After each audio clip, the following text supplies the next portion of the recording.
Nocn Vlearn launches to all Nocn Group centres for programmes, qualifications and bespoke accreditation. Vlearn is a custom-branded, easy-to-use virtual learning environment to empower your tutors and learners by utilising the most cutting-edge technology, including a learning management system, digital content, artificial intelligence and chatbots. The following topics will be the first to launch: tutor support for qualifications and bespoke accreditation, assessment materials and mock examination content, hundreds of ready-to-go digital learning courses. Vlearn provides all of the features you need in one place. All of this for only £20 per month per centre, learner fee for only £2 per learner per month. Contact your Nocn Group account manager at business-inquiries@nocn.org.uk to become a part of the Vlearn experience. Nocn Vlearn.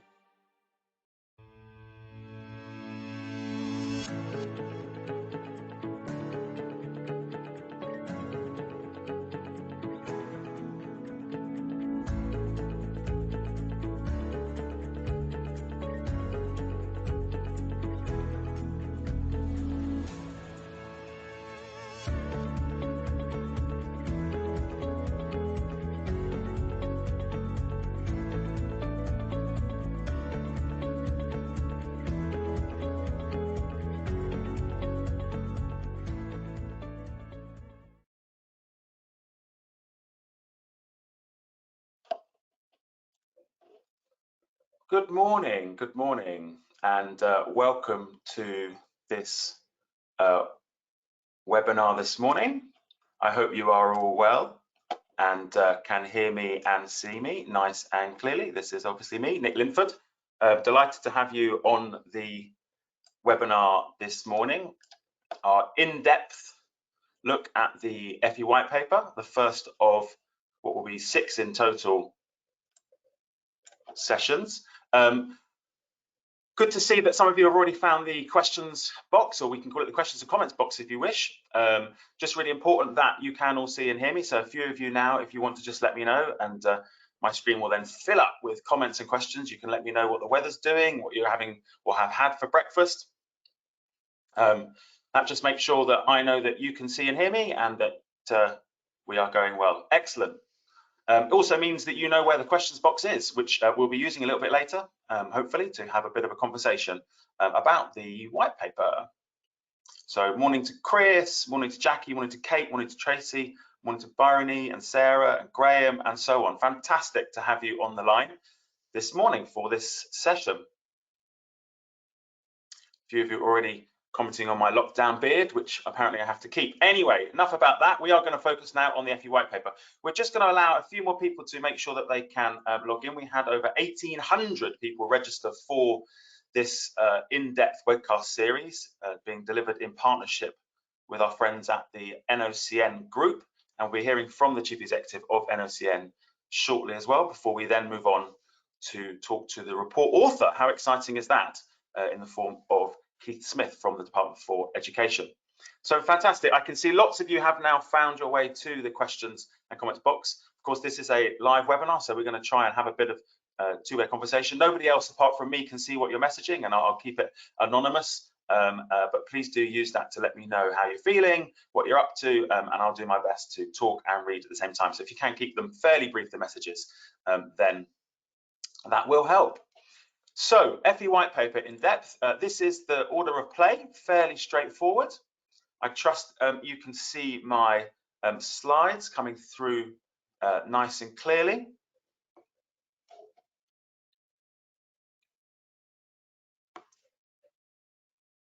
So you can see the summary there. Essentially, that's what we're doing for week one, followed by the overview. And that's something that I'll be delivering. Then we're going to hear from our webcast partner. It seems the slide is not displaying brilliantly, so I'm just going to change to see if we can make that display better for you.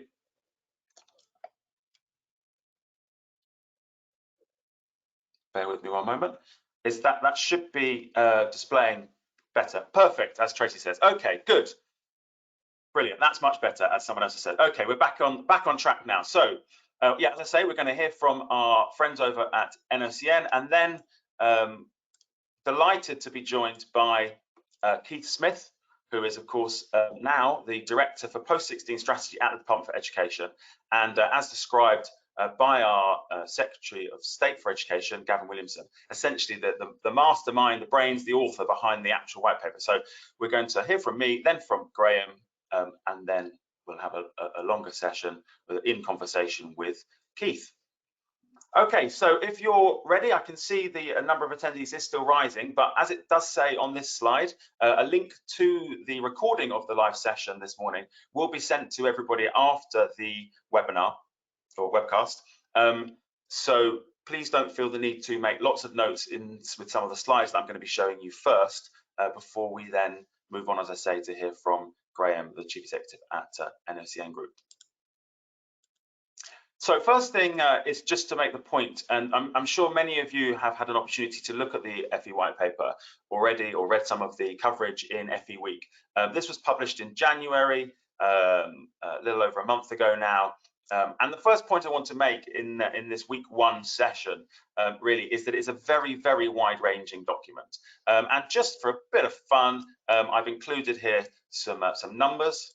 If you know me, you know that I do like my numbers. So you can see there are 6 chapters, and I'll come on the next slide and talk a bit more about the chapters. In terms of the sections within chapters, there are 32 of those. There are what are described as decisions, and there are 34 policy decisions across the 80 pages, with lots and lots of paragraphs, 156. Over 25,000 words. So plenty of bedtime reading if you haven't already taken the opportunity to read through that very large and wide-ranging document covering lots of sessions. Very wide-ranging. So these are the 5 chapters after the executive summary. And as you can see, we start by putting employees at the heart of the post-16 skills system, and then we move on to providing the higher level technical and higher skills in chapter 2.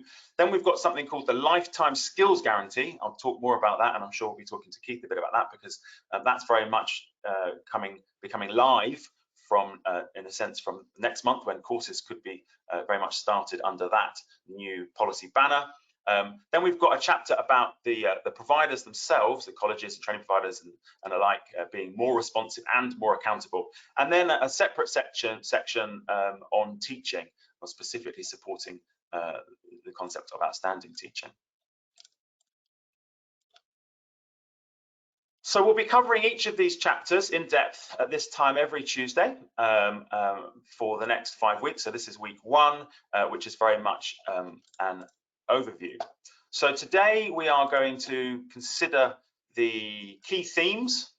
We're going to take a look at the timetable, and I'm also going to spend a bit of time focusing on specifically, certainly not over 30 policy decisions, but specifically some of the new policies which are already being implemented. So we've already got quite a bit of detail. They're already coming into play. We already have funding rules for some of them. And as I mentioned before, some of the courses will even start from the 1st of April under these new policies. So we'll be looking at a few of those in detail, and then we'll get an opportunity to hear from Graham and then speak to the author himself, Keith, of the FE white paper. So let's just start, for me, very much the big theme of many themes, though, that's coming out of this document, as described by the Education Secretary, Gavin Williamson. You can see a picture of him here. And I quote, "This paper aims to strengthen links between employers and further education providers. We will place employers at the heart of defining local skills needs and explore a new role for chambers of commerce and other business representative organizations working with local college and employers." So this is a very big theme. There is money, new money being put into this. We'll talk about college business centers perhaps a little bit later. But it's been interesting hearing the feedback across the sector to this white paper and this main big theme about employers' role and strengthening further links there, because of course this is something that in the further education skills sector is nothing new to us. Employer ownership is a very well-worn phrase now.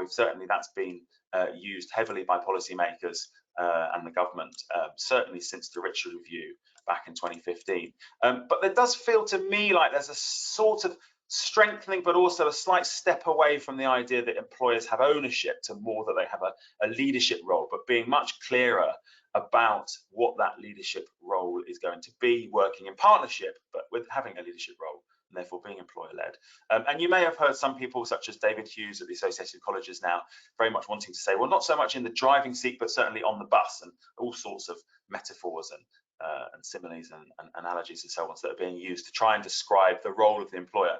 And there's an ongoing debate, something we may well talk about with Keith, not just in terms of whether this is a new, what's going to be different this time from previous attempts to get employers involved, but specifically, I think the question is going to be asked, as it is by many, about whether they want the involvement, whether that's really their core business, and whether what we can do if they are to lead it to ensure that they engage and do just that. Certainly at FE Week, we've been talking to the chambers of commerce, and I think they're still trying to work out themselves what it means for them. So they're certainly in talks behind the scenes with the government, saying, well, okay, you want us to take on a new role, but what does that mean in practice, and is there money behind that? And obviously, as we move tomorrow to a budget, there are obviously lots of organizations saying, well, okay, if you want us to do something, it's going to cost you. So interesting perhaps to explore what this might look like, but no real significant detail just yet, but it's certainly, and the reason why I've listed it first, it's certainly a key theme, possibly the most key theme with regard to this white paper, is a new role for a new strengthened role for the employers in the local area to take a more significant lead. And we'll come back to that point in a moment. So repeat after me. From employer ownership to employer led is kind of how I would perhaps summarize a slight change in emphasis as we quote here, move towards strengthening the links. But again, before now we move into some of the detail, I think it's worth saying this is a white paper, and white papers tend to come before, chronologically, before new legislation.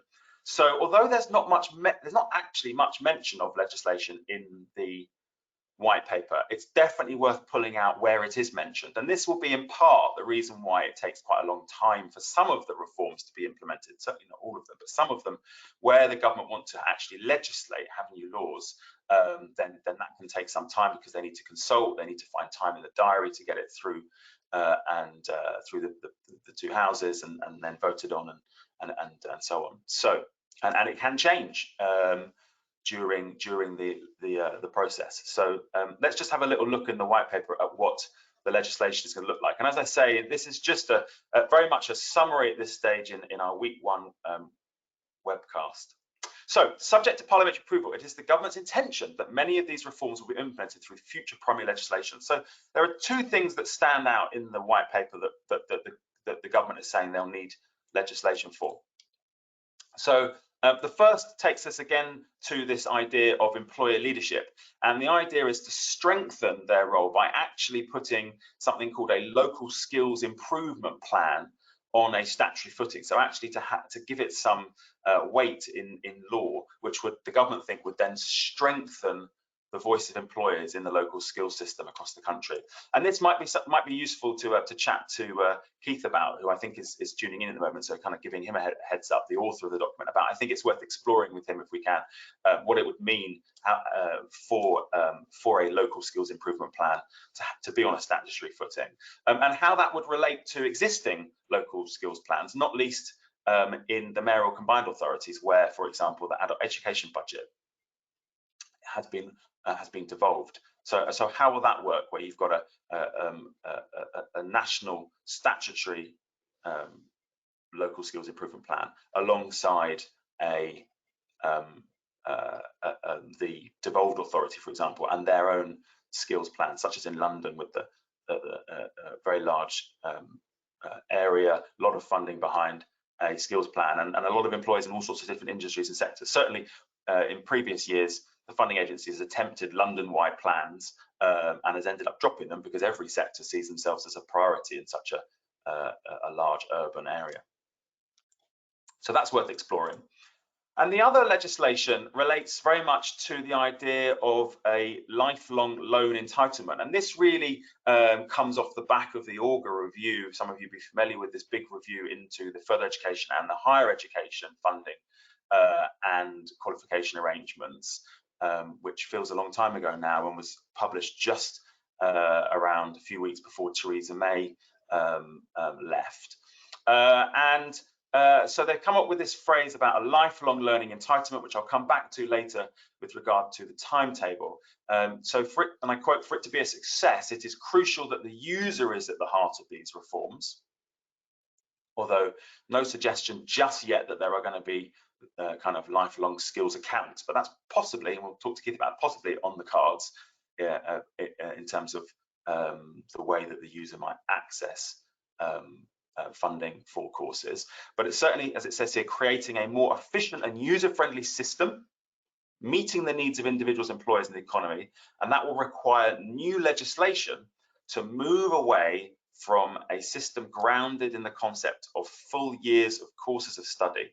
And it will also require significant changes to the student loans company systems. So we're not entirely sure where this is heading, but we do know that we're very much talking about level 4, level 5, level 6 and 7 in terms of graduate degree and graduate qualifications.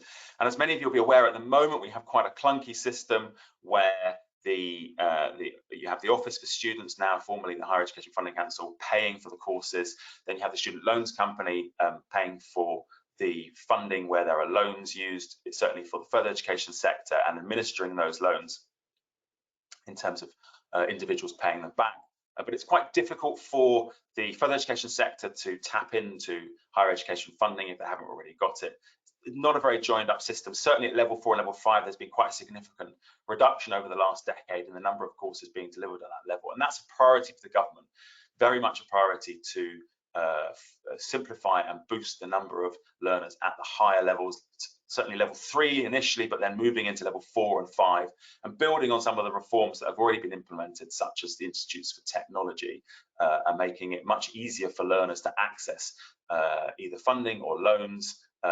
Whereas, you know, at the moment we have two different systems. We have the advanced learner loan system, we have then we have the higher education based loan system, all going through the student loans company. And then we have this this difference as well between FE and HE, where further education learners, they can't get access to maintenance grants, but through the student loans company, but or loans, but higher education students can.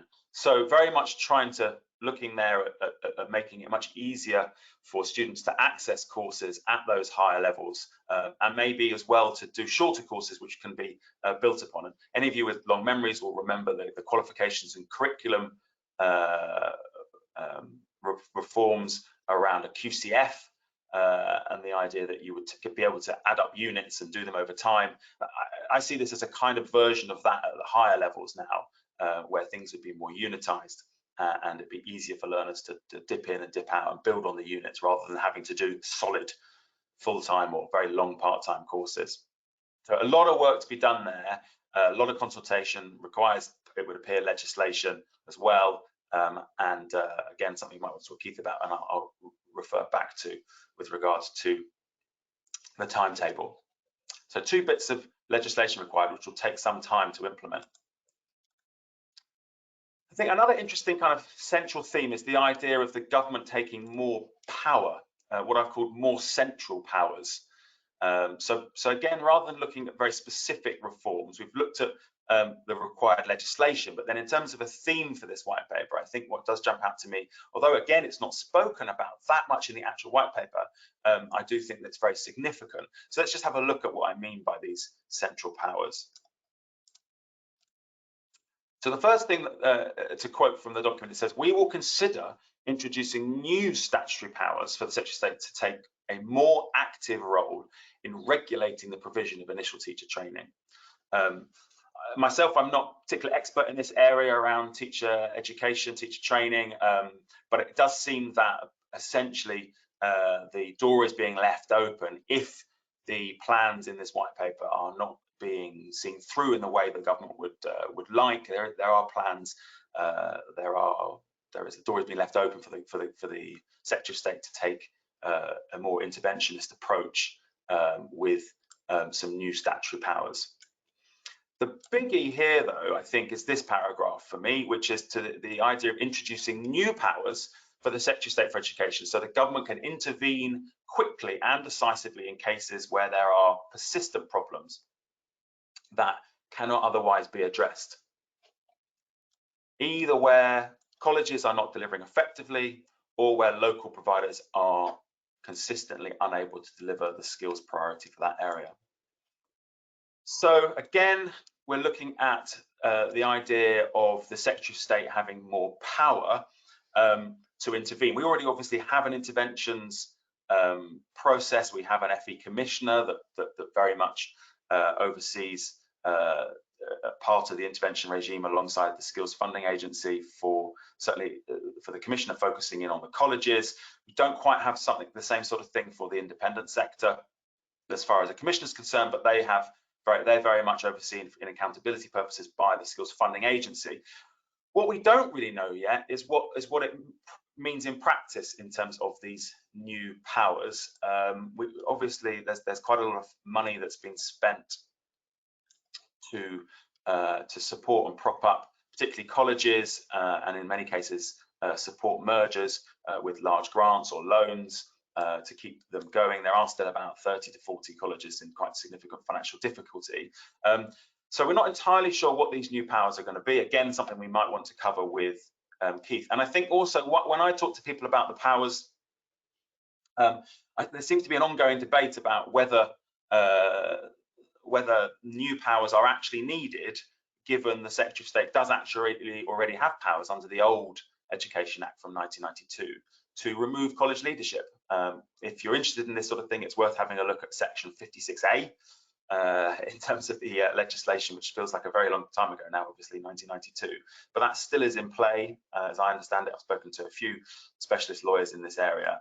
So no Secretary of State yet has actually used this power in Section 56A to remove a college board or remove college leadership, such as the chief executive or principal. But it is something that they have, as I understand, they do have the power to do. But so far, it's very much been the intervention regime, or presumably threat of now education insolvency, which has led to regime changes at individual colleges. But there is, as I understand it, FE Week has written a lot about this. There is an ongoing concern within parts of government that they don't have enough control when things go wrong, and they don't see things, the funding agency perhaps doesn't see the problems early enough. And there have been various reviews into this. If you've been following our reporting at FE Week, there was a Dame Nay review into financial oversight, and there's now been a couple of reports from the National Audit Office again into the financial oversight by the funding agency and the Department of Education.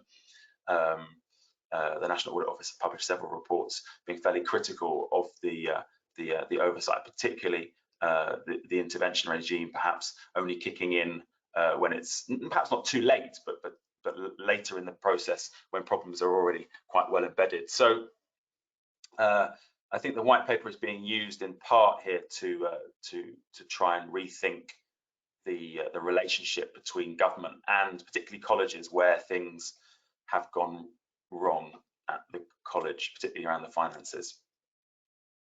So more central powers is definitely worth keeping an eye on. Then I think moving into the way the money is being spent now, interesting that the white paper only has a 1-year funding commitment, not a 3-year, and that's basically because it's the same across government, that they're sticking to 1 years rather than the usual 3. And I think, well, obviously the reason being given is COVID and the Chancellor, who we'll hear from tomorrow, wanting to remain fairly fleet of foot and not get locked into 3-year commitments with the individual government departments. So you'll see here the courses offered by providers will be tailored to meet the skills needs of businesses. We've talked a bit about that through the capital funding, which we know about already and was part of the manifesto commitment to improve the condition of FE colleges. And you'll start to see where there are bids for capital funding increasingly kind of strings attached, that they're being spent on particular courses in particular sectors at particular levels. Very much the focus on level 3 and above, very much the focus on STEM, the science, technology, manufacturing, engineering sectors. Then you've got the extra funding for 16 to 19-year-olds in terms of the rate increases that we knew about, and then you've got this 375 million of an originally planned 600 million as part of the plan for jobs. But really, this is about FE reform and the introduction of the lifetime skills guarantee. Not expecting any big surprises in the budget, the next 1-year budget, which is coming tomorrow. There was some announcements over the weekend to do with apprenticeship incentives and some things in that space. But we should start to hear about how this funding, particularly the national skills funding, which I'll come on to, which was a manifesto commitment of 600 million per year, and the government are now saying averaging out at 600 million over the 5 years, because it's not that much this year that's being used. Coming into play. So either the Chancellor tomorrow, the Treasury tomorrow, or the Department for Education probably fairly shortly after will start to flesh out their spending plans for the financial year after the one that starts next month. I thought it'd be useful just to pull out, because especially given the opportunity to talk to the author, Keith, shortly, just to pull out 2 very much FE white paper type reforms, which are very much in play right now. So these are very new things that didn't exist a couple of months ago, and particularly new, we know, because from April it will be the National Skills Fund, the new fund, which will be paying for them. So the first is this idea of boot camps, and both of these are very much the kind of, as I say, key reforms for FE which are taking place right now. So the boot camps, they are, if you've not been following this, they are 12 to, at the moment, they're 12 to 16 week courses. They're only at level 3 and above. That's really important you understand that boot camps are only at level 3 and above. And as I say, a very key focus in this white paper and generally the reforms is at level 3 and above, not at level 2 and below. We've had things like the digital entitlement for the low-level IT courses. They were announced long before this white paper, and those courses are being run now already. So there are things at level 2 and below already, but the focus for this is very much at level 3 and above. So the boot camps at level 3 and above, very specific courses, tend to be in IT, shortly to be a bit in engineering and manufacturing. 2 tenders out, 18 million each. They closed on the 12th of February. We're asking, the FE Week is currently asking the department how many applications they've had, and it's potential that we could have the results for those very, very soon, because these courses really need to start running, if not next month, very shortly after, because this money needs to be spent by the end of the financial year, being next March. Interestingly, it's a totally new funding formula, 30% for the start, 60% for the achievement. So very much a wider a focus in more of the money on the finishing and achievement of that qualification, presumably where there are qualifications in that sense. And then a final 10% is being locked in for an eligible progression, such as into an eligible job. But it can be used for employees as well. In that case, the employer would have to pay not 5%, as the case is in co-investment for apprenticeships, but actually 30% cash employer contribution. No ILR, certainly not next year, that will be used for these courses. Limited number of male-dominated sectors, something that FE Week has already raised a significant front page eyebrow to. And so far, Ofsted have been told you're not involved, although I do suspect that will change quite rapidly, because I don't think it's sustainable that the inspectorate isn't looking at these very high profile, the very high profile courses and the learners on them. And then we've got the level 3 adult offer. So so boot camps have already been piloted, and the national rollout technically starts next month. After this tender, and then we've got the level 3 adult offer, which hasn't started yet. That kicks in on the 1st of April in less than a month's time, and I've described it as a sort of expansion of the current 19 to 23 first for level 3 entitlement from April. It's 95 million has been set aside approximately for this level 3 adult offer so far. I say sort of because yes, the difference, as Olga recommended, is that it should be all ages, not stopping at those aged 23, so it's 24 and over included. But the difference, very interesting difference, very limited number of eligible qualifications, from just under 2,000 first for level 3s to only around 400 qualifications at the moment. Secondly, some of them aren't full qualifications. They're technically referred to as full level 3s. They are level 3s, but they're shorter than a full. So you could be eligible because you need your first full level 3, but then actually be put on a course, which means you get a non-full qual, and at the end of it, you wouldn't have achieved your first full level 3, so might want to do another one. Something again we might want to pick up with Keith. And also different because there's additional funding for these specific quals. There's an additional £600 or £150 per qualification, depending on the size of the qualification. This level 3 adult offer is ring-fenced because it's coming from the National Skills Fund, but it will initially be paid through the adult education budget as a form of transition to the new National Skills Fund, as a way of in the future that you'll start to, and very soon you'll start to hear much more about this idea of simplifying funding, and we're due a consultation on the National Skills Fund and a simplified way of funding very soon. It'll be interesting to see the extent to which it might look similar to the bootcamp concept that is being rolled out, very different from what we have at the moment with monthly funding through the adult education budget. The ESFA is currently tendering AB to include this level 3 adult offer with a deadline of 22nd of March. So just very briefly, this is my last slide before we hear from Graham Hastings-Evans, Chief Executive for NOCN Group and our partner for the webcast. We produced this timetable at FE Week and published it about a month ago to try and help people understand that there are things like those I've just been talking about that are either in play or very much being launched in the next few weeks, in terms of the courses actually being delivered and the funding actually being paid. So that's, you know, rolled out with a funding formula, with a funding regime, with all the pieces in play for contracts and delivery. And there are other things which will take a lot longer, either because of the amount of time to prepare and or have legislation and or consult. So we've just tried to pull out here some of the key aspects of the white paper, and we'll be dipping into these in a lot more detail over the coming 5 webcasts, where we look individually at each chapter and then have little round tables with the kind of relevant experts and special guests. So we won't take comments or questions right now, because I think the best time to do that is at the end, when we've heard a bit from Keith, and we can ask questions of him and make comments and so on then. Hopefully that is a useful little intro to the first webcast, our week 1 webcast on the FE white paper. And as I say, I just wanted to pull out some of the key themes, but also focus on some of the actual reforms now, not just talk in fairly broad terms about some of the things coming down the line as far away as 2025 for things like when the lifelong loaner time will be launched. Could be very different by the time we get there, with all the consultations and the legislation needing to go through Parliament and things.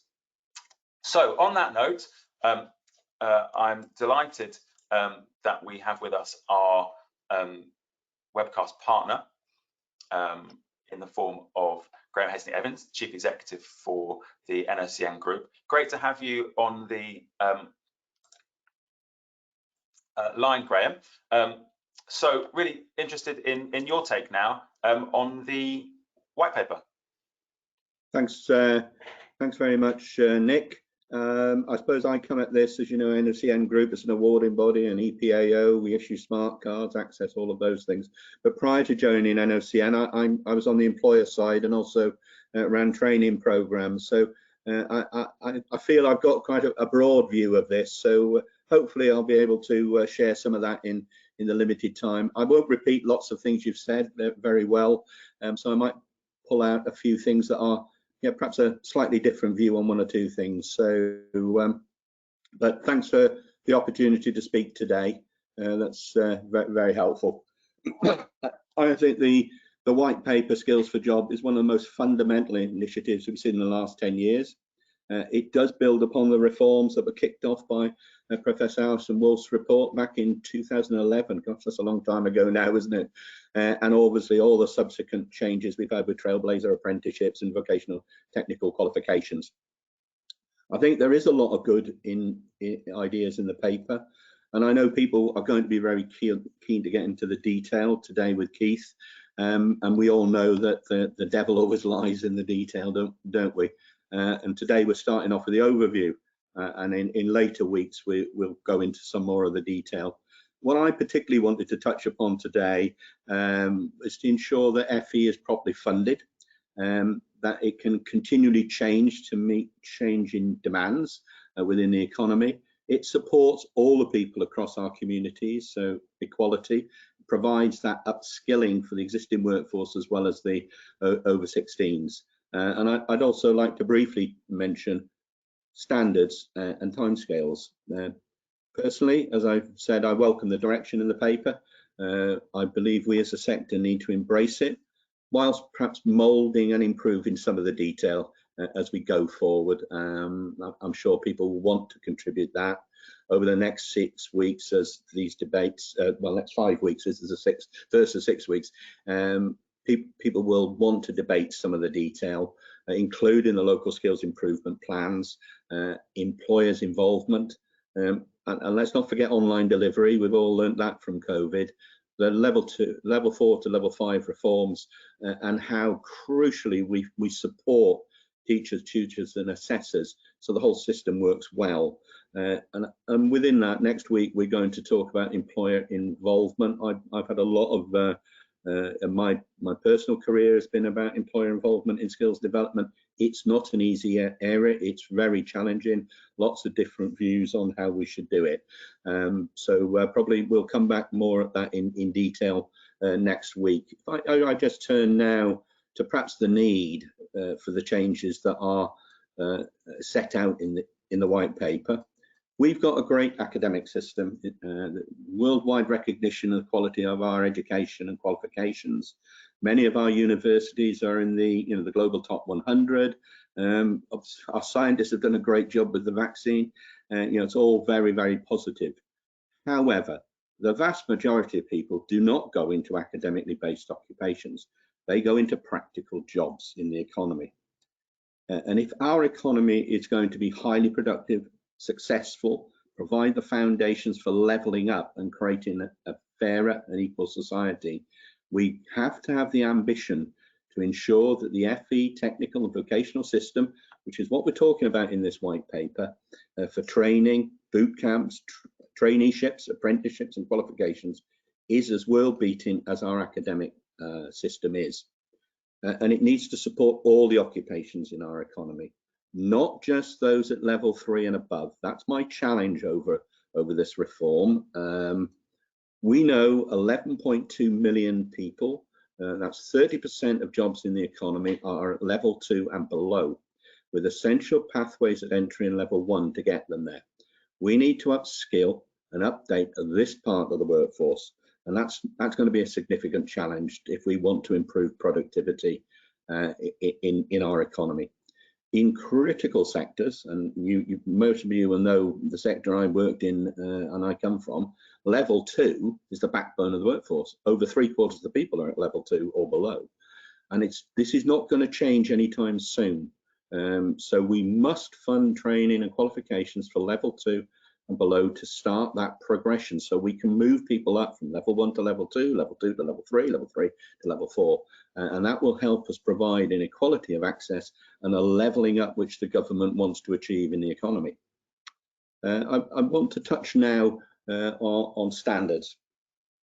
Here in the UK, we've been disaggregating standards across the various nations. So for many occupations, we now have an English, Northern Irish, Scottish, and a Welsh occupational standards. Now this flies in the face of what's happening in the rest of the world. Here we see an internationalization of standards, with many now seeing the standard that is being used as part of the world skills competition as the bar to aim for. If we are going to reform and update our FE skills system, we must have the ambition of achieving international standards. Timescales are also, I believe, very crucial. I appreciate that at the moment we need to focus on the implications of the COVID pandemic and the challenges that that's brought to us all, particularly in practical competency-based qualifications and apprenticeships, where we currently are experiencing a significant amount of lost learning. People cannot complete their apprenticeships on time, they can't complete their qualifications. It's a big, immediate challenge. And that's probably going to take us the next year to mitigate that. It's not a quick thing, but we need to address it and we need to face up to it. But when that's out the way, we must focus on taking the ideas that are in this white paper and making them a reality. And I recognise we've made a lot of progress in the last 10 years, but we have to stand back and reflect on the fact that our current programme of reforms did kick off 10 years ago with the Wolf Review. We've still got about 5 years more implementation ahead of us. You know, that's a long time. Yeah? It's a very long time. When you set that against the context that technology is radically changing every 3 to 6 months, reform must keep pace. We need to make the big steps forward very quickly, in years, not decades. We must have a system that we easily and readily update and revise as we go forward. If we don't, we'll not succeed. With continuing low productivity, we will be lagging behind our competitors. It will become increasingly difficult to level up and make our society more equal. My final point is I do welcome the lifetime skills guarantee. This recognises that we now live in an environment where regular and ongoing upskilling is the norm, as the world economy globalises and digitises, and we need to keep abreast of that. Now I believe is the time to be ambitious and to embrace the reforms and ideas that are in the white paper and make them a really good reality for everybody. Thank you very much. Thank you very much, Graham. Really appreciate your contribution to the ongoing conversation, and very much brilliant to have Nocn Group as our partner for these webcasts. So we're now going to move on to talk to Keith Smith. Keith Smith is the Director for Post-16 Strategy at the Department for Education. And Keith will be familiar to many of you, and if he wasn't familiar by name, he's now joined us by video, so he may be familiar to you by face because he has spoken at many conferences, including FE Week conferences such as the annual apprenticeship conference, because Keith formerly was in charge of the apprenticeships program, and prior to that many other things at the funding agency over many years. Keith, brilliant to have you joining us this morning for our webcast. I wonder if you wouldn't mind first introducing yourself and perhaps saying a few words about the white paper. Thanks, Nick, and morning everybody, and thanks so much for this opportunity. My name's Keith Smith. I'm Director of Post-16 Strategy in the Department for Education. My main task over the last 9 months has been working on a new strategy which we published through the Skills for Jobs white paper, and really excited to sort of have an opportunity to talk to you about that this morning. Before I just do a brief intro, I did just want to pay tribute to and say thank you to the huge work that is happening across the sector.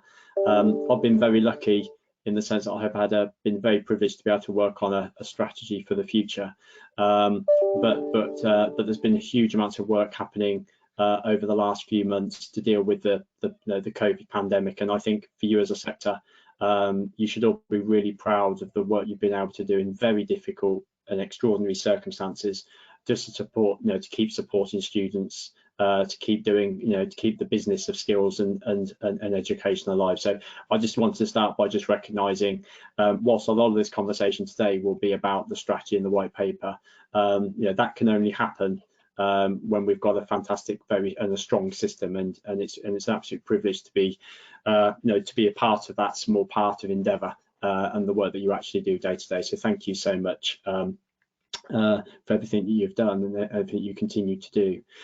So I'll just quickly briefly talk about intro for the white paper. I'm not going to do this for long, literally a minute or two.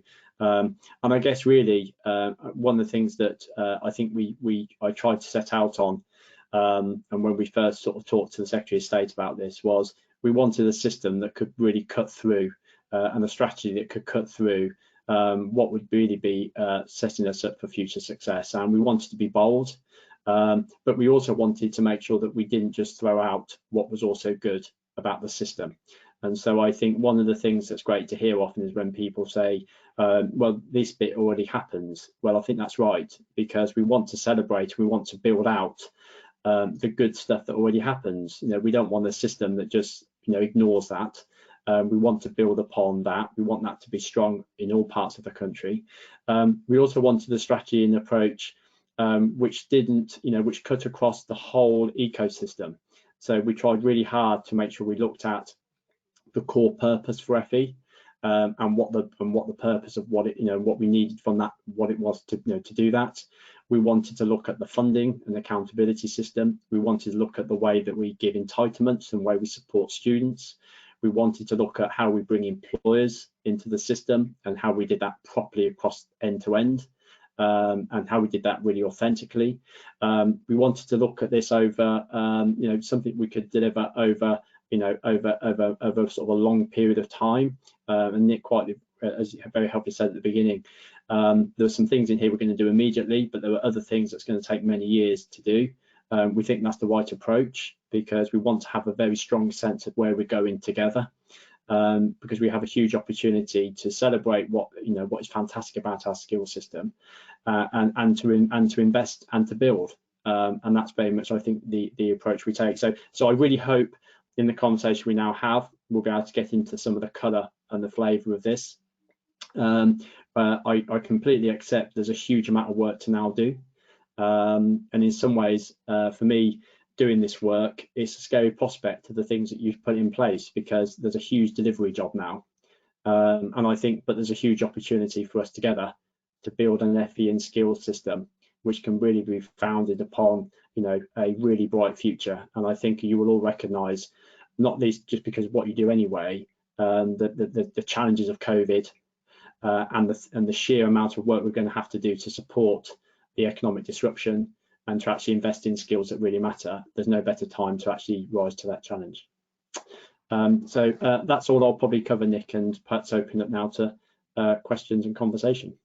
Thank you, Keith. Really appreciate that. I wonder if we can just start with the fact that this is a white paper. I mean, you and I have been in the FE sector 15, 20 odd years. We've seen a lot of policy announcements. I would argue that we tend to have probably a cyclical 5-6 year process of reforms and even completely new funding methodologies. I go back to remembering big floppy disks from the FEFC, which became the LSE, which became the YPLA, LS, then we had the ESFA, SFA, you know, all of these things. We go through lots of reforms, but we don't often get white papers. In fact, I remember writing about I think the last one was as long ago as 2006. Just explain to our listeners the significance of this being a white paper rather than just a plan or a consultation. Yeah, well, I think so. I think I'm glad you recognise that, Nick. So, look, I mean, I think, you know, we've all been around quite a while, haven't we? And I think, you know, and I don't, whatever I say here, I don't want to sort of take away from all of the fantastic work that's been done in the past, because much of the work that's been done in the past has been very needed and very purposeful. I think the intent behind the white paper now was to do a few things. One was to create confidence that this was a strategic, systematic reappraisal of where we go, that this was actually an opportunity to create a government policy. And again, one of the big differences from perhaps papers that we might put out either as a department on our own or as a you know, or the ESFA, is that this white paper is a intent across government.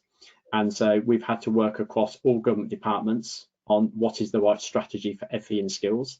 So this is a government white paper. This is a formal government policy backed by government and the entirety of government. And of course, we've been very clear that we want to sort of you know, have a legislative agenda that will support this white paper, because there were things in here that we want to put into action on the statute books, if you like, that will underpin and give this a real sense of direction and purpose. So I think the significance of the white paper, hopefully, Nick, is that it will be a real statement of confidence to the whole system and the sector that this is something which the current government fully endorses. That's really useful, because I do wonder whether, we tried with FEE, but I wonder whether the message has got across to the listeners in the further education skills sector, the significance of it being a white paper. As you said, firstly, the cross-departmental, rather than just being the DfE kind of doing their own thing, you know, in a silo, perhaps. On the point about the legislation, I did mention we might explore that with you. So obviously, let's start with the two main bits that I spotted, and you can let me know if I've missed any, that look like there's planned legislation in the form of a bill, and either primary and maybe secondary, certainly primary legislation. So the first one are these local skills improvement plans. The white paper, your white paper, talks about it as putting them on a statutory footing. What does that mean? What does it mean to be on a statutory footing? Can you explain to us? Yeah. So again, if I just answer that, so it's a really good question. So I think what we've said generally, if you'll get a sense of the tone of the white paper, is we want the skills system here to be, you know, much more of an infrastructure, and we want to create this, you know, this confidence that what we have in this country, you know, is purposeful, meaningful, is well designed, and, you know, and actually, you know, has longevity to it. So the idea about putting the statutory footing behind the local plans is a few things. One, we want there to be real confidence from employers and business that they have a voice that will be you know, connected into the system going forward. And so the idea behind those local plans is we want there to be you know, true representation, not just of employer, you know, conversations, but we want that to be, you know, to be really meaningful. So we want employers of all sizes in this country to know that they've got a place and a purpose in coming together, in actually being able to articulate and shape the way the skills system, you know, is put together and how it's prioritised. The second bit is, of course, we want it to become part of the core purpose in the skills delivery space. That actually that when you're a college or when you're a private institution or provider delivering, that actually there is a link that you have to pay due regard to those local priorities. And some of these things, you know, we want to make sure that you know, that these have, it has real place and prominence and purpose. We know sometimes, sorry, Nick, go on. Well, I was going to say, because the funding rules for several years have stipulated, and I could probably quote off the top of my head, there's a paragraph fairly early on in for example, the adult education budget funding rules, which says, and they work, the words are tweaked each year, but says you have to have due regard for the local enterprise partnerships or the relevant skills bodies. So those things are already in there. Can you just flesh out the having the teeth point in terms of statutory? Yeah. So what we're trying to do here, Nick, what I'm trying to say is we want this to cut across both sides of supply demand, so employers, colleges, providers. So the funding rules are great, but they only really apply to the institutions we fund. So if you're an employer and you're looking at kind of what your role in this is, you don't really read the funding rules. You're not really that interested. And so the idea about giving a statutory basis, that what we're able to do is to create the conditions that actually, as you quite rightly say, can consolidate what we expect from the sector and how we want them to really play that crucial leading role locally in delivering skills. But we also want to align that also to how we bring the voice to employers into the system. And so simply the idea to legislate is it cements that relationship. And so it doesn't mean we don't have funding rules or anything to support it, but we want to reposition this in the context of language. And again, it comes back to the point as well about the cross-government point here, which is this has to cut across more than just the DfE's interest. This has to cut across what government's trying to achieve in creating that infrastructure of businesses engaging with the skills system. So putting that in practical terms, I think if I've understood correctly, the local skills improvement plan from an employer's perspective or the employer body perspective, as you said, they don't have the contract with the funding agency which stipulates what they have to do. But it says, as I understand it, says this is the plan that's now been signed off, presumably by not just the relevant parties, but by the department. And therefore, if the college or training provider is not meeting that plan, what? They're breaking the law? Is that the stick that the employer has or the employer bodies have to ensure that the plan is actually delivered? Yeah. So what we need to be careful here. So what we're intending to do at the moment is, and again, this will be subject to government laying its legislative agenda. It hasn't yet done that. So the detail of this will be set out shortly. But the idea here is about giving prominence to the way we build the employer, the employer voice into the system.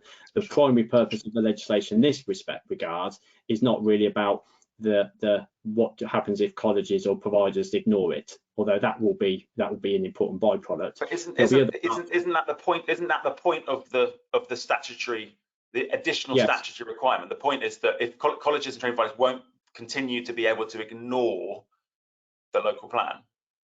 I think that's fair. There'll be other parts of the bill that will kind of do that, Nick. So my point was this bit of the bill will be very much about that. There'll be other parts of the bill that will kind of look at that. But I want to leave the system, this be really clear. We're working on this, but on the basis that the sector and the system is going to be, is going to do all the things it always does. So these are. But Keith, I understand, but I hate to interrupt, but hopefully state the obvious. If the skills system already did these things, you wouldn't need this statutory legislation. It seems clear to me the point about this legislation is because the Secretary of State and perhaps Ofsted, who've complained about colleges delivering too many arts courses where there aren't jobs, this is about the Secretary of State through legislation having a greater control over the courses that are delivered, working in partnership with the local employers, right? That's why legislation is needed. We'll move on to another topic in a moment, but I just want the listeners to be really clear about the significance of the legislation that comes off the back of a white paper. Yeah, I think you're right to say, again, this isn't us approaching to say the system isn't universally doing something.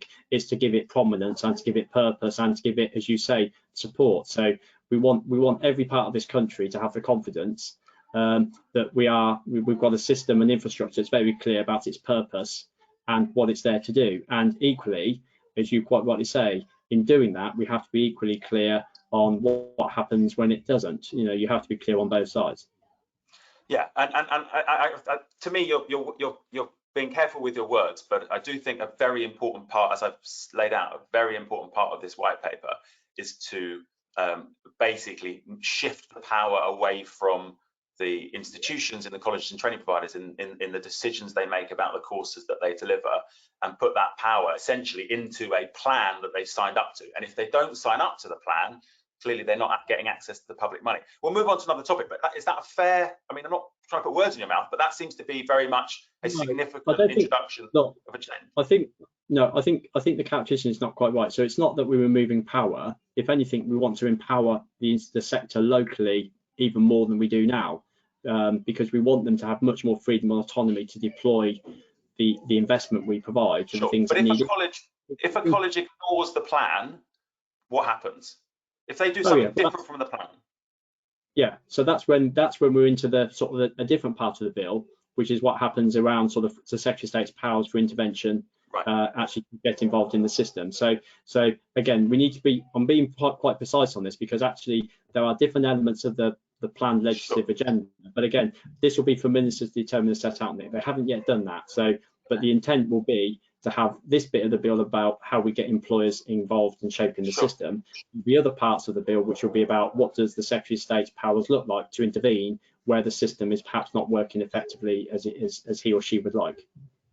Yeah, and I referenced that what's described as new powers in the white paper, although it doesn't, the white paper doesn't link directly to legislation. I've referenced new powers that the Secretary of State would have, as you say, over accountability. But in terms of the legislative thing, we'll move on to another topic, but I just want the listeners to be really clear that it's a white paper, lots of prominence. White papers come because you then have legislation. There is legislation to come with various chapters in it, and that legislation will give the Secretary of State more power to intervene where a college, for example, or independent training provider isn't delivering the courses as laid out in the skills plan. That's a very significant shift in who decides which courses are being run in the locality, right?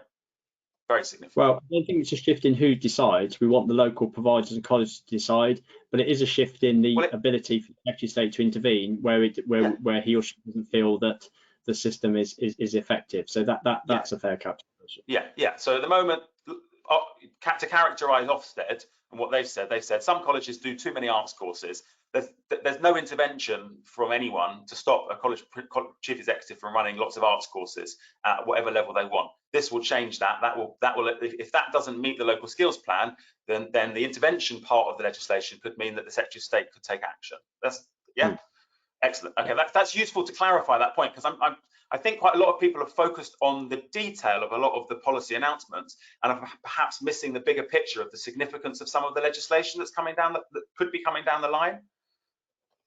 Great. Yeah, well, okay. the legislative agenda is a really critical part of the strategy, but I said I should just caveat all this to say the government has not yet laid its formal regulations in the House, and so this is still very much for government and government ministers to determine exactly to what extent that they want, what their, what sort of articles they want to actually lay within the bill. So I just want to caveat all of this with, this is still very much that piece of work that the ministers are currently, looking at.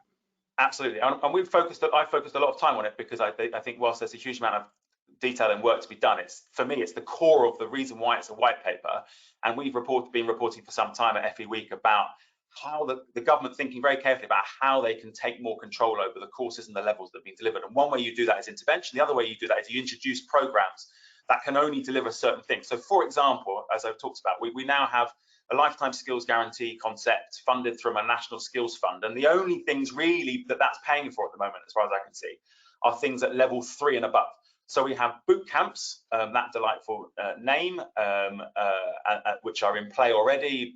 There are courses right now being funded as boot camps under pilot, and the national rollout will start as soon as next month, as I've described. Have I characterized it correctly? So that the boot camps are funded from the National Skills Fund, but we're in a kind of transition period where they'll be funded through AEB.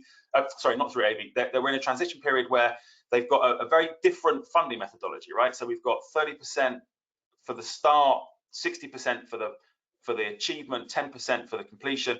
No ILR, no Ofsted. It's very different. Is that the future from what we have now?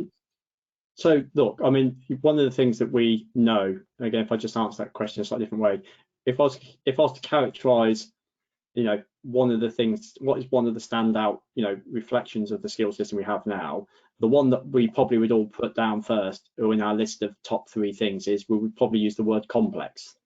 And so we have a very complicated skills system. It's founded upon lots of different rules, regulations, funding methodologies, and it's a really difficult system to be part of. That's why within the white paper, the strategy, we would not be able to give life to a vision for further education without committing to a fundamental root and branch of funding and accountability. And I think for us, we're approaching that very much through the lens of wanting to simplify and massively simplify. So we want to look at accountability and the accountability structures. We think that's really important. We don't want to confuse accountability with funding. We think sometimes those two things get confused a bit together. But equally, as I've said in the context we were talking about on the bill measures, the heart of the white paper is to actually empower the local actors, in this case colleges and providers, to be able to link with businesses and do the things that they need to get done. And we think we need to massively simplify the landscape for that to happen. I'm not going to I can't say too much today about how we think we're going to do that. We're going to consult on this, and we'll have opportunities for the sector to debate. But I think what I would like you and people joining us to take away is that we know that we've got to do a massively big job in repositioning all of the different rules, regulations, programs, budget lines, all of the complexity that goes through all of that, because very simply, that is probably the single biggest thing that gets in the way of people being able to do the right things. It's not actually about people locally ignoring the views of employers. It's not actually about people just ignoring to choose to work together. It's actually the complexity in the system that's often the thing that's stopping people from doing the right thing. I understand that, but I've been doing funding formulas, funding methodologies in further education and writing about them for 15 or more years.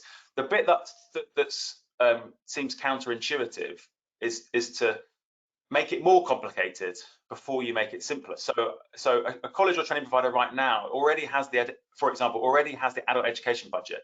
They have a single ILR. They employ a lot of people to manage that relationship with the funding agency through the funding rules, through the funding formula, through the data returns, and so on. Boot camps are completely different. So they're now going to have a completely different subject to being involved in them, as many are. I've been speaking to Exeter colleges and others already delivering these courses, and there'll be many, many more nationally in a month or two with these 280 million tenders going live. But boot camps they read like they've been written from a blank piece of paper, like we're starting from scratch, and yet we have all the existing funding methodologies. That's just massively complicating things, isn't it? Yeah, look, I can see that, Nick. Look, and I think there's always a balance in this in the short term about getting money into the system, in a way that that it's been provided for. In this case, government is really keen to sort of test it. And in the short term, you mentioned also about the point about procurements and tenders. These are all really important mechanisms that we need to have a sort of a rethink about in terms of when to use them. But I completely accept the challenge that some of this is going to feel a bit counterintuitive in the short term, that we're perhaps doing things that potentially aren't necessarily always in keeping with the longer term. All I would say is that I completely recognise that. I think those on this listening today will understand there's a lot of complexity here that we've got to sort out, and we've got to make sure we don't. Yeah. And so I think, please don't take what happens in the short term as any sort of indication about where the future intent will be. I think the accountability and funding consultation will be the place that will really start to sort of mop all this up. But look, I completely take the challenge away about, look, if there's things that we can do in the short term to make sure we simplify that and to think about where the future is, we should kind of do that. And I take that challenge. Because Professor Alison Wolfe, who presumably you're working very, very closely with, she's a 3-day-a-week advisor, as I understand, still the 3-day-a-week advisor in number 10 on skills policy, and she'll be very familiar to the sector. She did the Wolfe review on 14 to 19 back in 2011. She was then a big player in the Sainsbury review for T-levels, another big player in the Auger review on FE and HE, and she's now directly sitting within number 10, coming up with a lot of this stuff. And she talked about taking a flamethrower to the adult education budget. And it just seems to me that, I mean, a simple question, why invent something from scratch, like we haven't learned anything from the past or have anything that we've done in the past, rather than improve on what we already have? Why not reform the adult education budget? Why complicate things? We'll hear the minister talk a lot about simplification, but the reality on the ground for everyone listening right now is for the next couple of years, things get more complicated. Why did you and Alison Wolf not consider just reforming the adult education budget? Well, I think we're doing both, Nick, is what I think what I'm saying. I mean, I think what we're saying is, you know, we're in a very difficult time. And so if we think about what boot camps and everything they're trying to do, we're trying to put that out as investment to support the importance of the COVID response work, and, you know, amongst many other things. And so we've got to find ways of getting that money into the system very quickly. But you're absolutely right. In parallel, we also want to do the reform of both the adult education budget and, actually, I should say, all skills budgets and programs, you know, and that's going to take time, and we want to make sure we get that right. And one thing I've learned, actually, over the years of doing these various jobs is that often when you think you're simplifying, you're not. And so we've got to properly, and I mean properly, take a few steps back. And this is why I think we want to first of all start by looking at what is the right accountability structures for the system, and then build the right funding, you know, the right funding systems and structures to support that accountability, and do it that way around. And that's a big job, Nick. That's a big job to do. I don't want to be totally about it. Absolutely, and it just feels very back to front. We're launching we've launched boot camps already without actually doing any consultation. We're launching the level 3 adult offer without doing any consultation. No idea when the national skills funding consultation is even going to be published, let alone how long we'll have to respond to it and what will happen to all the responses. I get the fact that you need to spend the money when you've got it from the Treasury, but it does worry me that we are heading for probably a significant underspend on level 3 adult offer, which is not going to be good for the sector in terms of the way the Treasury views us. Possibly something quite dangerous on boot camps in the absence of Ofsted and a methodology that I don't think looks particularly robust. Anyway, I just think that we've covered this now, but there's a lot of people on the line at the moment messaging me saying whenever we talk about simplification, we end up making it more complicated. And you've talked about wanting to be careful with that.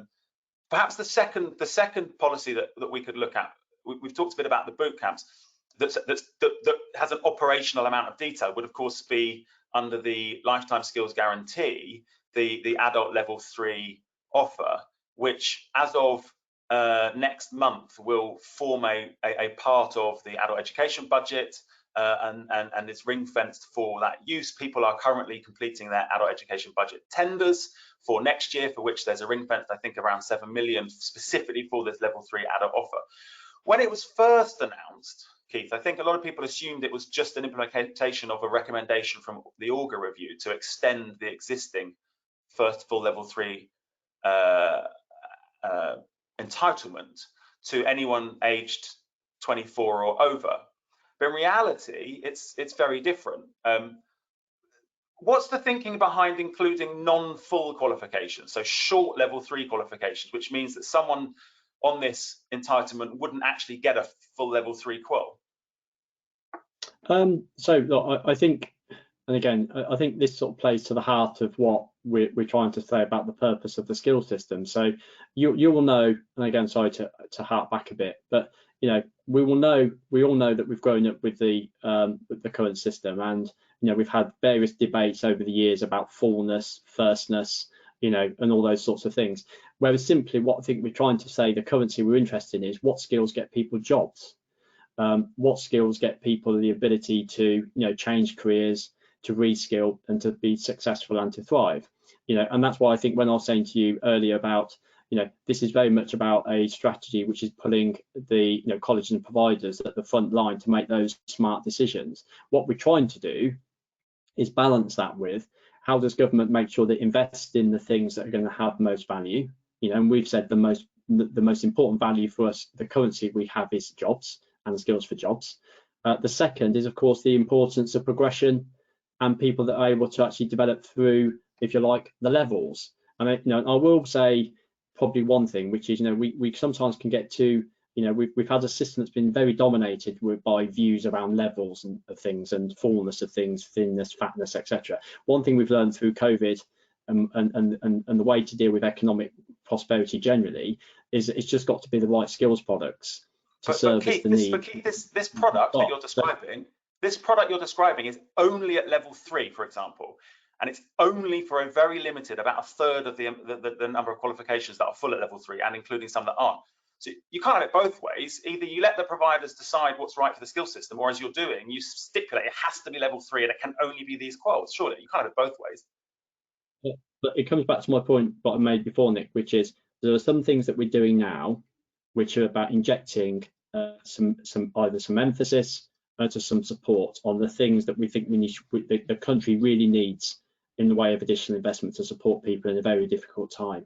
In parallel to that, we are doing a fundamental realignment of the funding and accountability system and structures, which will bring all of this into play. So now, of course, the other real big important sort of link here will be, as I think what you said, the commentators are saying here, which is, we've got to get this right.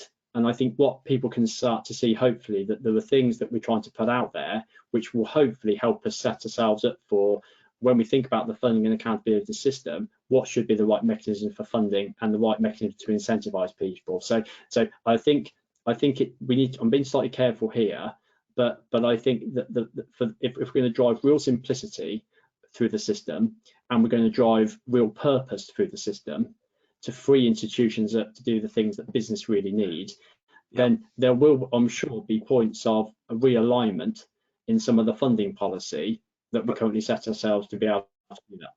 But I'm getting loads of messages and questions on the line about level 2 and below. To put that in context, the government is currently making a lot of announcements using a lot of new funding through the National Skills Fund, on average 600 million per year over 5 years of extra funding, aligned to extra capital funding with all the strings attached. All of these announcements, from what I can see, are at level 3 and above. Can you name beyond an old announcement to do with, which isn't with new money, to do with the digital entitlement, with no extra new money for that? Where you talk about post-COVID or right now, where's the money for the level 2 and below? What policy have I missed? What announcement have I missed that's below level 3? So there's already policies there for level. So one of the things that, again, I think this is really important, which is, again, if I just sort of try and answer that question, but through a again slightly different lens. So we know as a country, our biggest skills problem is productivity and the skills gap. So the big economic deficiency we have when we think about domestic and international competitiveness is actually we've got to drive more productivity through skills. We know we're going to be able, the success of that is the ability for us to actually help students progress into technical and higher technical levels. Okay, and so that's where you're picking up. There's a lot of emphasis on how do we create that opportunity to progress through. But of course, the investment that is already there, and that the entitlements we already have are still very much in play. So we have entitlements for English and Maths. We have support and entitlements to level 2, and that's very much the system as it is at the moment. So one of the things that we have got to do, and again, this is really important for the funding, the accountability and funding review work, is that what we need to try to do is to show how does the system help people progress through, so that nobody, I think none of us, and nowhere in the white paper strategy did we say that we were going to stop funding English and Maths, basic digital skills, whether we were going to stop funding the sort of important level 2. The key, however, though, is that we need to continue to invest in that, but enable people to progress through. Because very simply, when you look at the international competitiveness of this, you will know this, Nick, is as a country, we don't do enough in order to be able to provide the incentives for people to be able to progress into those technical and higher technical levels. So it's not about one's more important than the other. One is necessary to achieve the other. Okay, I think that's a really important message to get across to the sector, because they keep seeing new money, which is dictated, and the diktat to get access to the money is it can only be at level 3 or above, and in certain cases it can only be very specific courses. I mean, boot camps, it's really very specific in terms of the sorts of industries that would be required to win a tender, those male-dominated industries. In the case of the full level 3s, in the case of the level 3 adult offer, it's only about half the sector subject areas, no hospitality, no tourism, all this sort of stuff. So you talk about the freedoms we've spoken about, but in reality, it's same old, as far as I can see. I'm not saying this is a bad thing, but it does seem same old, government, and more so government power at the centre dictating which qualifications have value, which in a place like London, big urban areas, to dictate that, you know, that engineering is you know, we'll only pay for engineering courses, but we won't pay for hospitality or retail or travel and tourism courses and so on. It does strike me as kind of 5-year Soviet planning in a way that isn't very nuanced for the relevant local area, and maybe something just to take away in terms of that balance between freedoms locally, where the funding regimes being introduced are actually very strict in terms of the level and the sectors that you, and the individual qualifications, in fact, that you can operate in. A lot of people making the point now, Keith, as well, that okay, if you argue that level 2 and below there is already adult education budget funding for example, and there's already a first full level 2 entitlement, and there's already a first full level 3 entitlement.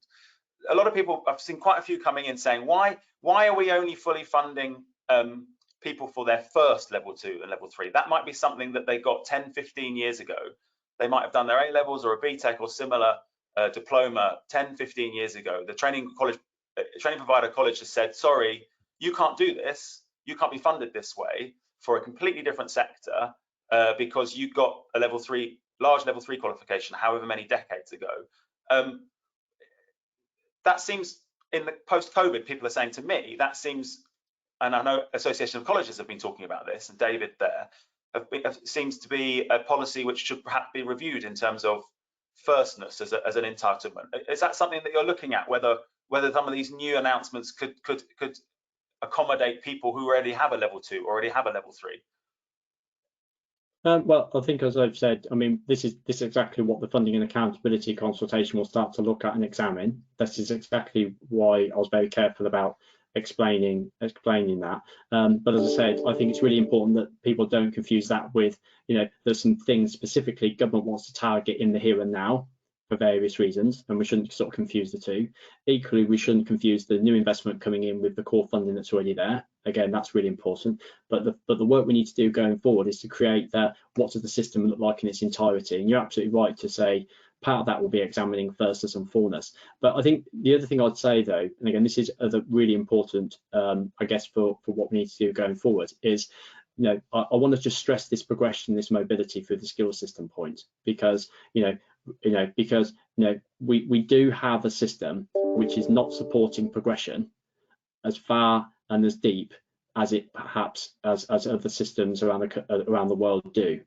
And so we've got to when we answer these questions, we've got to think about, you know, whilst it's great and we need to have a mechanism that supports people through reskilling and retraining, but we've also got to have progression as a key element to that.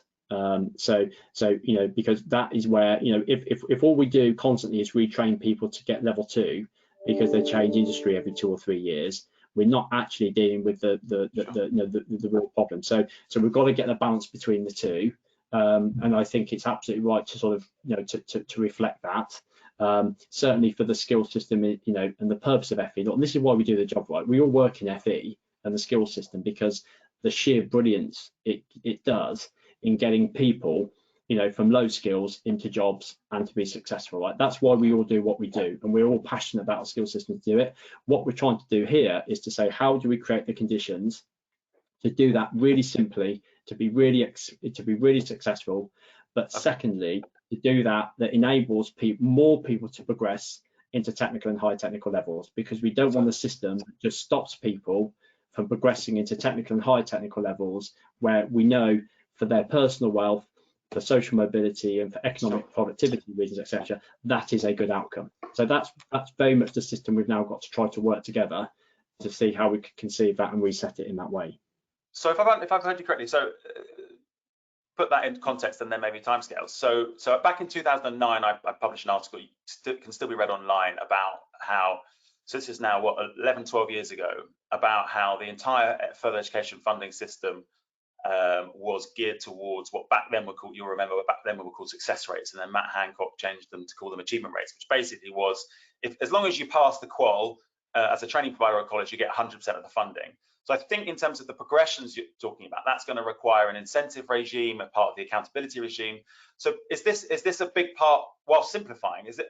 I think you're saying maybe after 11 of 12 years, since I've certainly been writing about the need for this, I think what you're saying is we might be starting now to move towards a funding and incentive and accountability regime, which doesn't pay 100% just on the qualification outcome. Is that what you're saying? Well, I think there's something I'd say there is that there's an assumption there that we have a funding formula which looks similar to what it does now, and that's a question that we want to examine. So I think you're right to say, fundamentally, and again, I think this is really important that, as I keep stressing, we're not going to get a skill system that's going to be able to deliver the vision and the strategy with when it's weighed down with the sheer complexity and weight of what it is at the moment. And so we're wanting to. No one's going to understand that, Keith. No one's going to argue against. Keith, no one's going to argue against simplifying ever. Who's going to ever say we don't want things simpler? Who's going to ever argue for complexity? Yeah, I guess one thing, it's more than simplifying. It's about realigning the way we fund, the way we actually did, how we invest in the system to achieve the outcomes we want. It's a fundamental realignment. So it's more than simplification. Okay. So this realignment, just to put it in practical terms, am I right in saying this realignment that you refer to, we could end up, because this is where I would love us to end up as a sector. I would really welcome that. I've been writing about it for many years. This realignment would be potentially to move towards incentivizing through funding and the accountability regime the wider outcomes or the destinations or the progressions or whatever words we want to use, more of a DWP type of approach where we can actually move beyond did you pass your level 2 17 times or not? Yeah, is that what we're moving towards? I think that's a very fair characterization, Nick, in the sense, but I don't want to answer that question directly, because this is what, as a sector, as a system, we're going to answer together. But I think you're absolutely right to say that's the type of fundamental re-examination we've got to do, because simply again, I think one of your comments said is, what I'm determined to do here, Nick, is not to say it's simplification if it's not.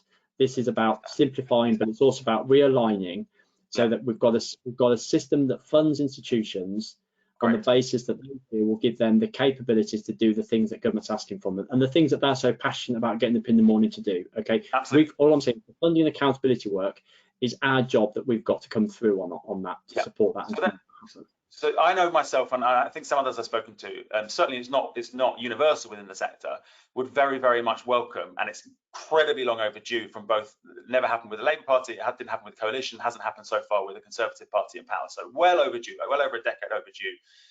Since achievement rates went from 60% to above 80% now, it's the total waste of time. Ofsted don't pay them much attention. We need a completely overhaul. I would agree with you there, and I hope we can move away from talking in broad terms into the detail. So when can we get our hands on the first version of what maybe 17? Well, we had like 3 or 4 consultations for the apprenticeship reforms, didn't we, before we actually got the final one?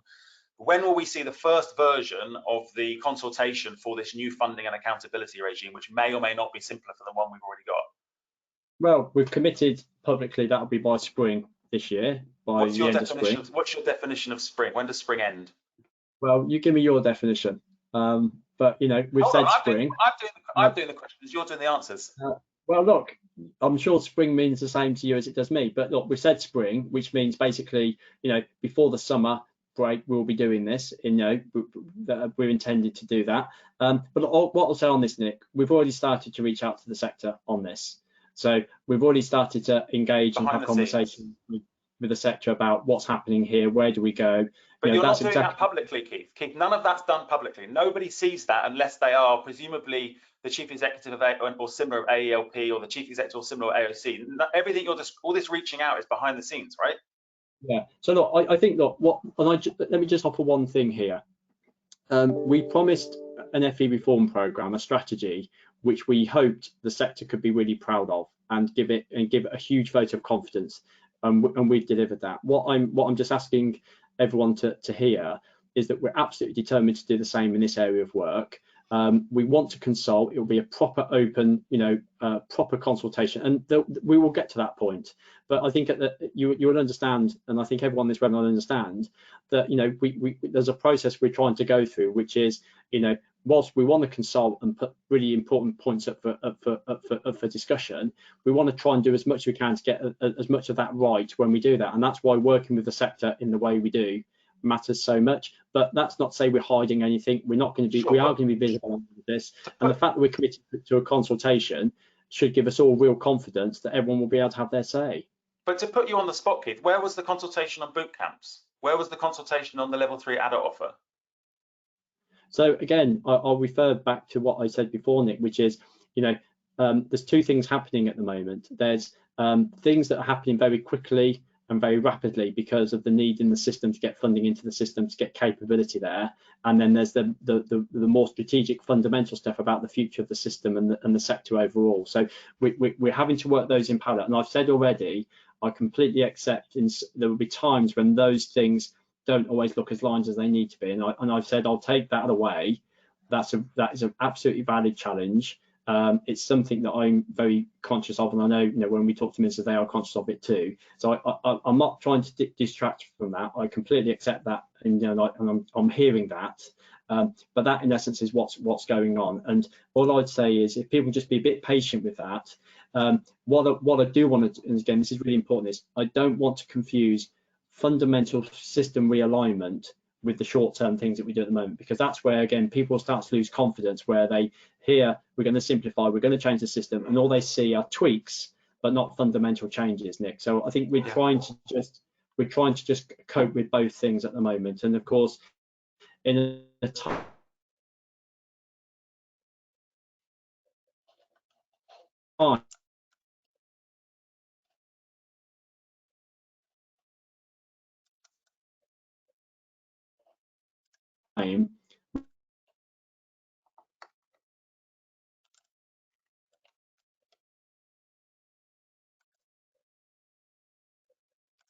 when I think none of us are finding it particularly.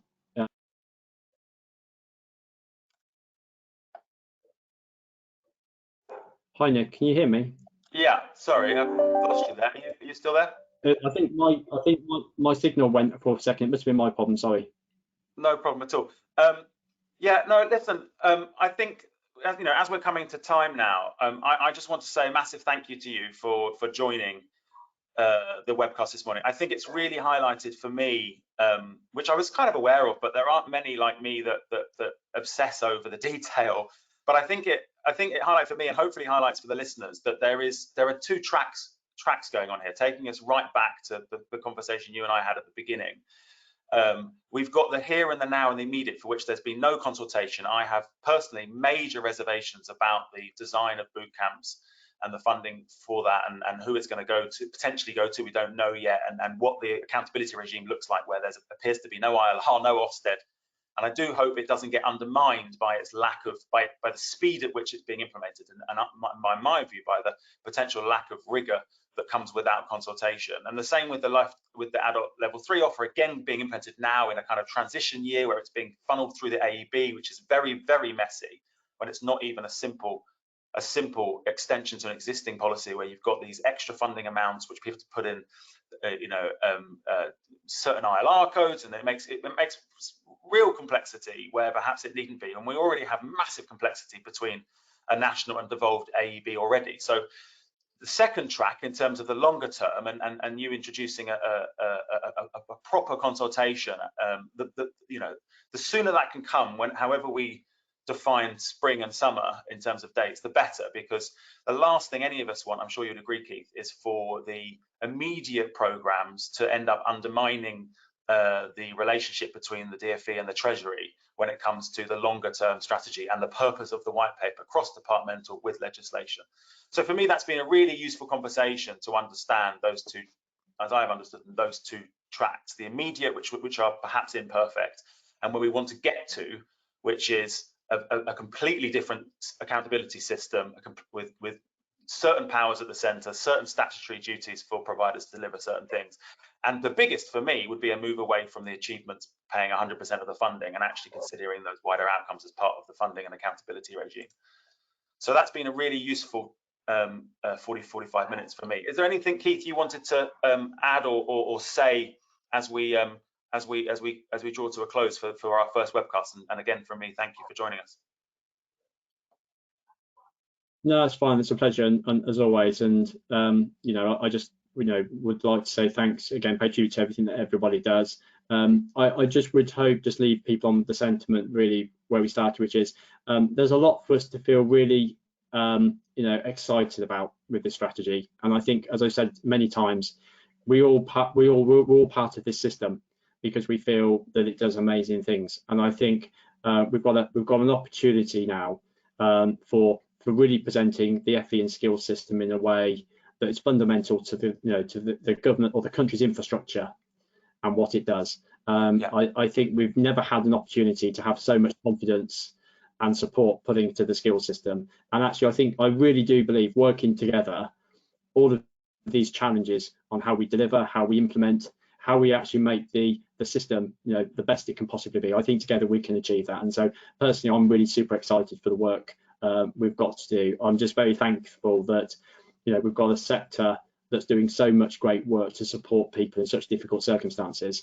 and I'm just looking forward to the time we can meet again, connect together, and really carry on this really important work that we've started. Fantastic. No, definitely, and I would like to echo that as well. I'm as you can probably tell, I'm itching to actually read the detail and get involved more so in that conversation. So after these, I'm sure after these 6 webcasts that we do on the 5 chapters plus what we've done today around kind of more summative stuff, itching to actually move away from these immediate boot camps and level 3s and all the details there, which is obviously the day-to-day challenge for many providers and lots of questions coming in on those, and actually go for the bigger picture. And in that point about really the spotlight and shining on the sector, these wider outcomes, the job outcomes and so on, those, I'm sure you'd agree, Keith, those are the things that the Treasury will really value.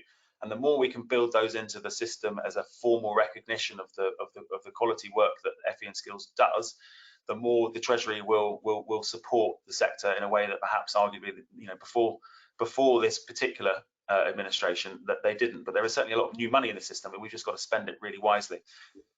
Keith, thank you very much again for joining us. Thank you everyone else for joining us this morning now this afternoon for this webcast. As I said, this has all been recorded, and we will be dropping you a link to the recording so that you can share that as widely as you wish.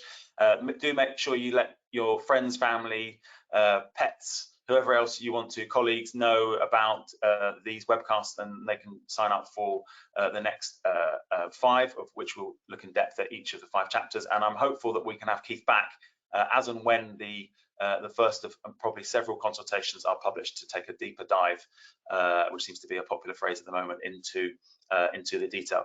On that note, Keith, thank you again, and thank you to everyone else. On your way out, if you'd like to leave a little message on the questions box about how you found the session this morning, if you found it useful. Once again, thank you to Graham Hastings-Evans and the team at Nocn Group for partnering us for the 6 webcasts, and very keen now to delve individually into each chapter with some special guests that we'll be announcing soon for the relevant chapters of the white paper. Keith, seriously, we've known each other a long time. Tough job you've got. I'm actually pretty impressed, if I'm going to be honest, with this white paper. I'm just a bit depressed about some of the more immediate policies being implemented, which haven't been consulted on, because I can see, I've been doing this long enough, I can see issues potentially going forward that we're perhaps repeating mistakes of the past. But I'm sure with the sector working together and as much consultation as is possible, not just behind the scenes, then we can avoid some of those problems we've had in the past.